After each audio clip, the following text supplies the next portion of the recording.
Hey everyone, in this video I'll be showing you how to view your extended Spotify play history. I'm actually pretty excited about this one because it seems like something most people don't know how to do. This method will allow you to view about a year's worth of listening history, which for me came out to a little over 8,500 tracks played. It'll also give you some other data about your account, like detailed info about songs in your library and your playlists. So the catch with all this, though, is that it takes a few days for Spotify to generate all of this data, and they say it can take up to 30 days, but for me, when I did it, it took exactly 3 full days, so 72 hours. So just definitely expect a short delay in receiving your listening history file. So most tutorials on this that talk about viewing Spotify history only show you how to view the 50 most recent songs that you've played.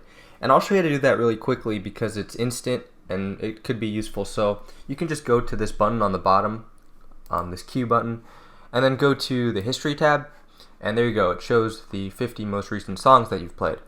Now, for this video though, I want to show you how to get a lot more than 50 songs, and to do that, you have to go to your web browser and go to the Overview page on your Spotify account.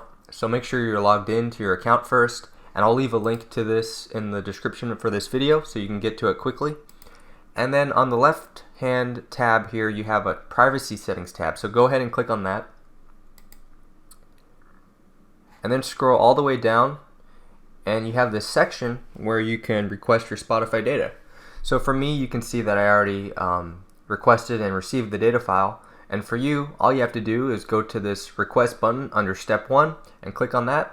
And then you'll get a confirmation email pretty quickly, and then just wait a few days and you'll get another email with a download for the data file.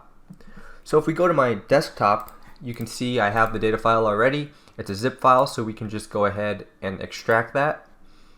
And then we have this My Data folder, and if we open that up, you can see all these different data files. So everything here comes in a JSON file format, and that's useful if you're trying to code some kind of script to analyze all this data. But for a lot of people, you'll just want to see it kind of in a spreadsheet format, so I'll show you how to do that in a second. And there's a few ways to just view the raw data on these files. The easiest is if you're on Windows, you can just right click it and then go to Open With and then go to Notepad.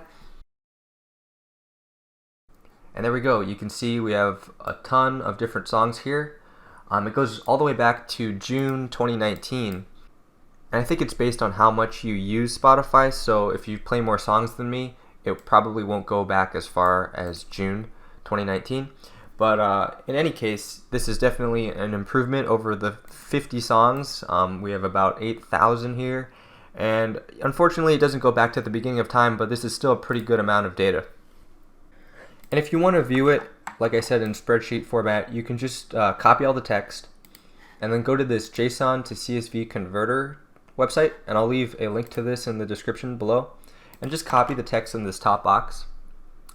And on the bottom here you have a CSV format essentially, so you can download the entire CSV by clicking here. You can show all the rows within this site. Sometimes that crashes this site, so you might have to try it a few times, but it worked there. And then we have 4 data fields, right? We have the time that we listened to the song, the artist, the track, and the amount of time that we played it. So that's about it for this video. Hopefully I could help some of you guys out, and hopefully I'll see you in a future video. Thanks a lot for watching.